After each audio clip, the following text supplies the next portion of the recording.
नमस्कार दोस्तों, मैं वैभव राज आपका स्वागत करता हूं तक्षशिला ट्यूटोरियल के ऑनलाइन चैनल पे। दोस्तों, हम लोग बात कर रहे थे क्लास 12 के फिजिक्स के चैप्टर नंबर 7 पर, जिसका नाम था प्रत्यावर्ती धारा। इसमें दोस्तों हम लोग लेक्चर 7.7 तक कंप्लीट कर चुके थे। आज हम लोग बात करेंगे लेक्चर 7.8 के बारे में। तो आज के सेशन का जो पहला टॉपिक है वो क्या है? जब परिपथ में केवल संधारित्र हो। ये तीसरे टाइप का परिपथ है जिसमें केवल संधारित्र है। ठीक है, पहले टाइप का परिपथ जिसमें केवल प्रतिरोध R था वो हम लोग पढ़ चुके हैं। ठीक है, फिर उसके बाद दूसरे टाइप का परिपथ जिसमें केवल प्रेरक कुंडली L थी वो भी हम लोग पढ़ चुके हैं। अब बात करते हैं तीसरे टाइप के परिपथ के बारे में, इसलिए यहाँ पे 3 लिखा है और ये परिपथ में केवल संधारित्र होगा। ठीक है दोस्तों, चलिए तो अब हमको करना क्या है, यहाँ जो मैंने बनाया हुआ है इसको हम बोल देते हैं फिगर 1। अब दोस्तों हमें पता है कि अगर किसी संधारित्र, मान लीजिए किसी संधारित्र पर आवेश कितना है, Q है, और संधारित्र की धारिता कितनी है, संधारित्र की धारिता है C। ठीक है, तो संधारित्र की प्लेटों के मध्य विभव कितना होगा, वो हो जाएगा V = Q/C। ठीक है, इसको हमने इक्वेशन नंबर 1 बोल दिया। ठीक, अच्छा अब हमें करना क्या है, हमें धारा निकालनी है दोस्तों। तो करेंगे क्या, पहले यहां से निकालते हैं। Q = कितना हो जाएगा, C × V। और V क्या है, V संधारित्र की प्लेटों के मध्य विभव है, और संधारित्र की प्लेटों के मध्य जो विभव होगा वो आरोपित विभव के बराबर होगा। क्यों? क्योंकि देखिए परिपथ में कोई और घटक तो लगे नहीं है।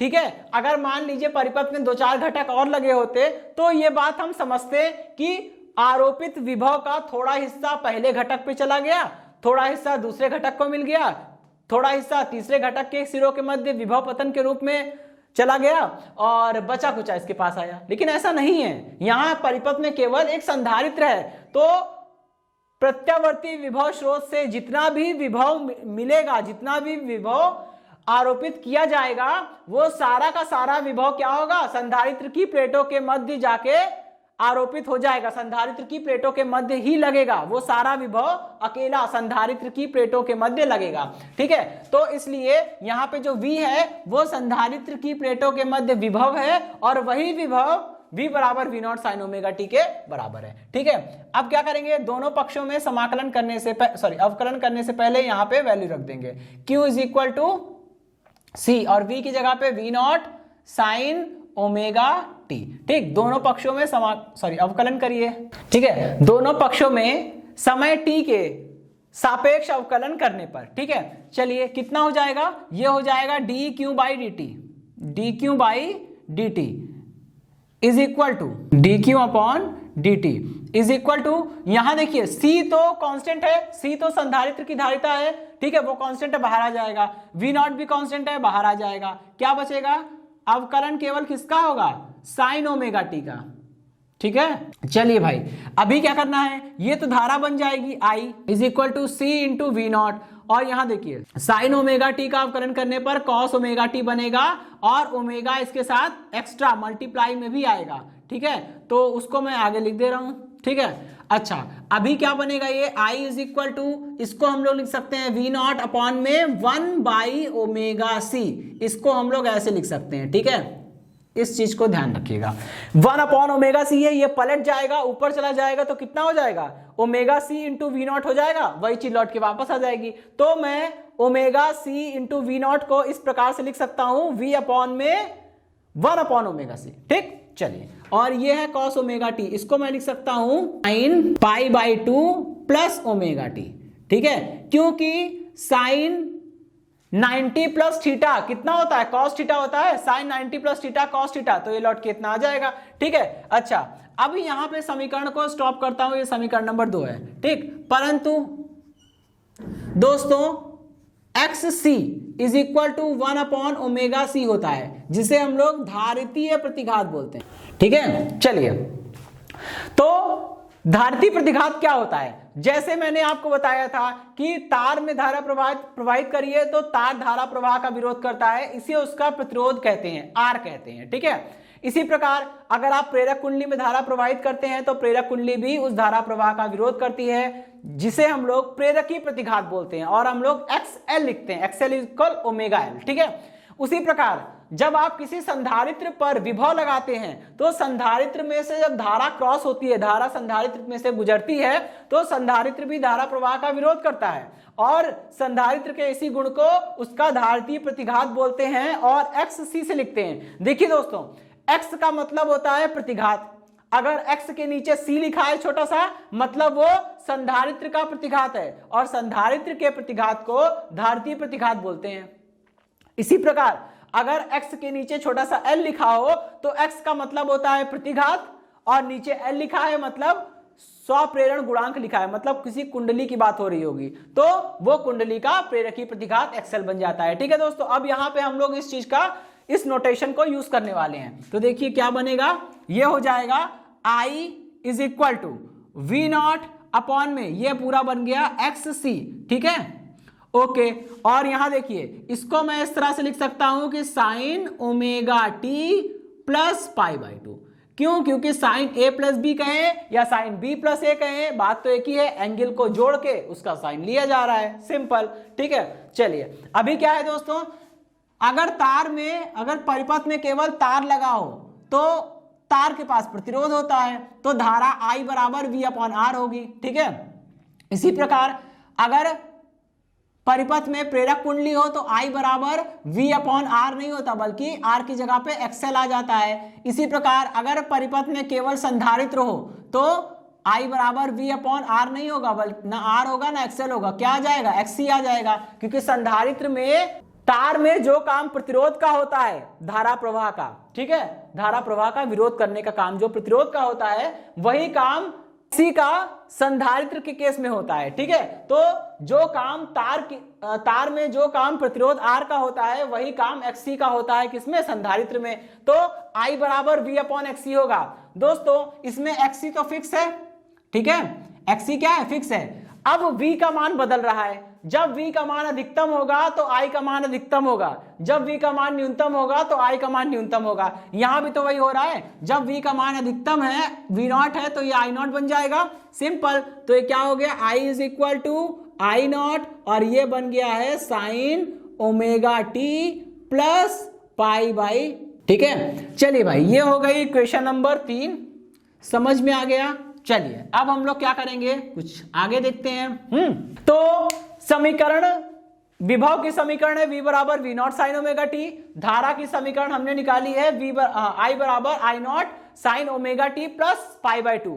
आपको देखने से लग रहा है कि धारा की कला omega T plus pi by 2 है और विभव की कला केवल ओमेगा टी है। तो जिसकी कला ज्यादा होती है वो अग्रगामी होता है, इसका मतलब धारा अग्रगामी है और विभव पश्चगामी है। ठीक है, तो जो अग्रगामी होता है वो अपने अधिकतम मान को पहले प्राप्त करता है, इसका मतलब धारा अपने अधिकतम मान को पहले प्राप्त करेगी और विभव अपने अधिकतम मान को बाद में प्राप्त करेगा। ठीक है दोस्तों, तो अभी इसको रफ करता हूं। अब हम लोग आगे बढ़ेंगे, क्या निकालेंगे, हम लोग परिपथ में शक्ति क्षय निकालेंगे, लेकिन उससे पहले हमें यह पढ़ना होगा कि धारितीय प्रतिघात क्या होता है, इसको थोड़ा सा समझना होगा। ठीक है, ओके दोस्तों, चलिए अब हम लोग समझेंगे धारितीय प्रतिघात क्या होता है। ठीक है, देखिए दोस्तों, मैं आपको पहले बता चुका हूं कि जैसे तार में धारा प्रवाहित करने पर तार धारा प्रवाह का विरोध करता है, उसे हम लोग तार का प्रतिरोध R कहते हैं। इसी प्रकार जब किसी संधारित्र में से धारिता प्रवाहित की जाती है तो संधारित्र भी धारा प्रवाह का विरोध करता है, उसके इसी गुण को हम लोग उसका धारितीय प्रतिघात बोलते हैं। प्रतिघात को X से लिखते हैं, लेकिन जब बात होगी संधारित्र के प्रतिघात की, मतलब संधारित्र धारा प्रवाह का जो विरोध करेगा, संधारित्र के प्रतिघात की बात होगी, तो नीचे छोटा सा C लिख देंगे। C मतलब संधारित्र की धारिता, कैपेसिटी ऑफ अ कैपेसिटर। ठीक है, तो XC बन जाएगा। XC इज इक्वल टू होता है 1 अपॉन ओमेगा C, और ओमेगा को आप एक्सपेंड कर देंगे तो 1 अपॉन 2 पाई N या F इंटू C हो जाएगा। ठीक है, और हम लोग इसी की बात कर रहे थे। ठीक है दोस्तों, अब यहाँ पे एक चीज और समझ लेते हैं। हम लोग दो प्रकार की धाराओं के बारे में जानते हैं। देखिए दोस्तों, दिष्ट धारा की आवृत्ति जो होती है वो 0 होती है। जब दिष्ट धारा की आवृत्ति 0 है तो ओमेगा 0 है, ओमेगा 0 होगा तो XC का मान कितना हो जाएगा, अनंत हो जाएगा। इस चीज को ध्यान रखिएगा। ठीक है, और प्रत्यावर्ती धारा की आवृत्ति जो होती है वो 0 नहीं होती है। जब आवृत्ति 0 नहीं है तो कोणीय आवृत्ति भी 0 नहीं होगी, और जब कोणीय आवृत्ति 0 नहीं है तो XC कभी भी अनंत हो ही नहीं सकता। ठीक है, इस चीज को यहाँ पे मैंने अंडरलाइन किया है, यहाँ पे मैं हाईलाइट करना चाह रहा हूं, आपको वाइवा का एक क्वेश्चन तैयार हो जाएगा। ठीक है, देखिए अगर हम बात करें दिष्ट धारा की, तो दिष्ट धारा का मान जो होता है वो समय के सापेक्ष परिवर्तित नहीं होता है। इसी कारण दिष्ट धारा की आवृत्ति कितनी होती है? 0, क्योंकि दिष्ट धारा 1 सेकंड में कितने कंपन करती है? 0, क्योंकि वो कंपन करती नहीं है, बदलता ही नहीं है मान उसका। ठीक है, तो दिष्ट धारा की आवृत्ति कितनी हो जाएगी? 0। दिष्ट धारा की आवृत्ति 0 है तो कोणीय आवृत्ति भी 0 हो जाएगी, क्योंकि ओमेगा बराबर 2πn होता है। जब n ही 0 हो गया है तो ओमेगा भी तो 0 आएगा। ठीक है, जब आप ओमेगा बराबर 0 रखेंगे तो xc बराबर अनंत हो जाएगा। ठीक है, अच्छा इसका मतलब क्या हुआ कि अगर हम किसी संधारित्र पर दिष्ट विभव लगाएंगे और परिपथ में दिष्ट धारा चलना प्रारंभ होगी, तो परिपथ में संधारित्र का जो धारितीय प्रतिघात है वो बहुत ज्यादा हो जाएगा, अनंत हो जाएगा।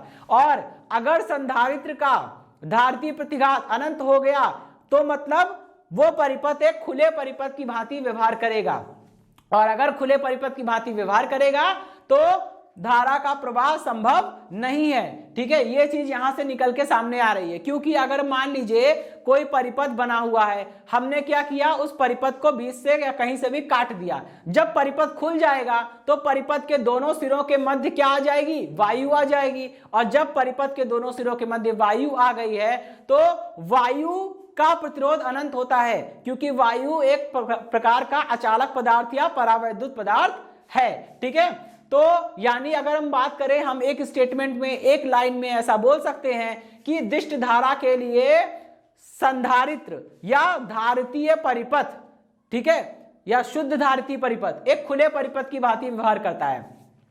वाइवा में क्वेश्चन आ सकता है, या टीचर वाइवा में पूछ सकते हैं, या फिर आपके क्वेश्चन पेपर में 2 नंबर का एक छोटा सा क्वेश्चन आ सकता है। ठीक है, शॉर्ट क्वेश्चन कि दिष्ट धारा के लिए शुद्ध धारितीय परिपथ एक खुले परिपथ की भांति व्यवहार करता है, समझाइए। ठीक है, तो आपको यही तर्क देना होगा कि संधारित्र के केस में जो धारितीय प्रतिघात है उसका मान होता है xc = 1/ω, c = 1/2πnc।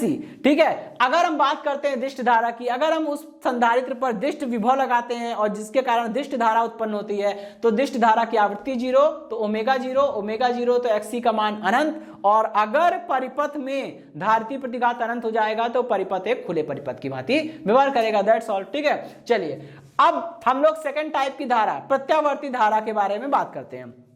दोस्तों, प्रत्यावर्ती धारा की आवृत्ति 50, 60 हर्ट्ज ऐसे होती है। ठीक है, मतलब 0 तो नहीं होती।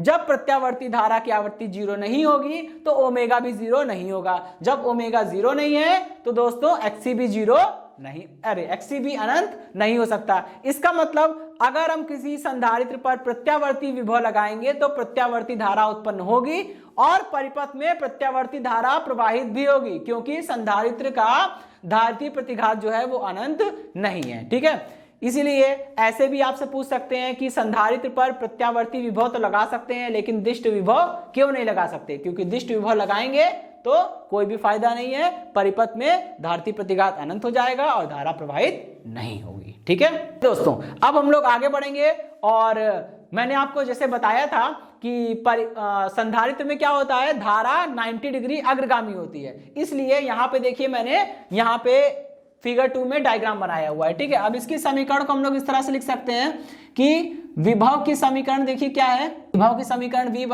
V0 sin ओमेगा t है। ठीक है, और धारा की समीकरण देखिए क्या है, धारा की समीकरण जो है वो I = I0 sin omega t plus π/2 है। ठीक है, अच्छा इसी प्रकार आप यहां से देख सकते हैं, इसी समीकरण को आप इस प्रकार से भी लिख सकते हैं कि विभव की समीकरण क्या हो जाएगी, विभव की समीकरण हो जाएगी V = V0 sin omega t minus का π/2। ठीक है, और धारा की समीकरण I = I0 sin omega t। ठीक है, तो ये बात है, विभव की समीकरण V = V0 sin omega t, I = I0 sin omega t plus π/2। और इसी समीकरण को हम लोग इस तरह से भी लिख सकते हैं कि विभव की समीकरण V बराबर V naught sine omega T minus pi by 2 और धारा की समीकरण I बराबर I not sine omega T. दोनों में बस इतना अंतर है, ऊपर जो समीकरण लिखी है वो ये कह रही है कि धारा पाई बाई 2 रेडियन से अग्रगामी है, जबकि नीचे वाली समीकरण ये कह रही है कि विभव पाई बाई 2 रेडियन से पश्चिगामी है। दोस्तों चाहे धारा पाई बाई 2 रेडियन से अग्रगामी हो या विभव पाई बाई 2 रेडियन से पश्चिगामी हो, बात तो एक ही है, ठीक है। तो कोई फर्क इसमें नहीं है, आपकी जो इच्छा है, चाहे ये वाला पेयर लिखिए चाहे ये वाला पेयर लिखिए, ठीक है। देखिए दोस्तों, परिपथ में औसत शक्ति क्षय कैसे निकालेंगे, ये हो जाएगा P bar is equal to VI bar, ठीक है। P bar is equal to V की वैल्यू कितनी है, V naught sine omega t, ठीक है, और I की वैल्यू कितनी आई थी, I not sine omega T plus pi by 2, ठीक है। सब पे बार लगा है, ठीक। V नॉट I नॉट तो कांस्टेंट है, बाहर आ जाएंगे, ठीक है। बचेगा क्या, ये बचा साइन ओमेगा टी, ठीक है, और यहां लिखा है साइन 90 प्लस ओमेगा टी, ये बन जाएगा कॉस ओमेगा टी, ठीक है। और यहां पे हमने क्या किया, इसका बार लग गया, ठीक। नेक्स्ट स्टेप में थोड़ा सा अरेंजमेंट करना है, केवल V नॉट I नॉट को अलग कर दिया, अपॉन में 2 से गुणा 2 से भाग, यहां 2 से मल्टीप्लाई करेंगे, ये हो जाएगा sign omega T into cos omega T, और सब पे बार है, ठीक है। ये क्या बन जाएगा, V not I not upon 2, और यहां बन जाएगा साइन 2 ओमेगा टी, क्योंकि 2 sine theta cos theta is equal to sine 2 theta.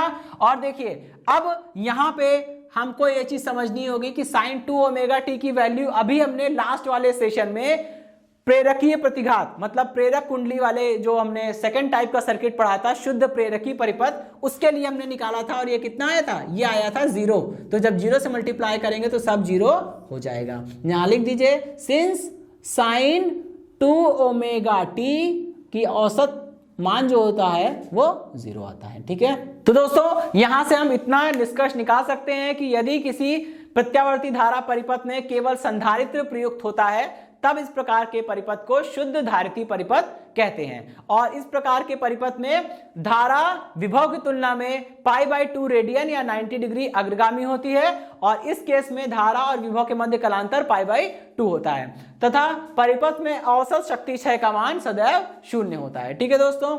ये सेशन समाप्त होता है। इस सेशन से जुड़े नोट्स प्राप्त करने के लिए डिस्क्रिप्शन में दिए गए लिंक पर जाके क्लिक कीजिए। ओके दोस्तों, आज के सेशन में इतना ही, मिलता हूं नेक्स्ट सेशन में, धन्यवाद।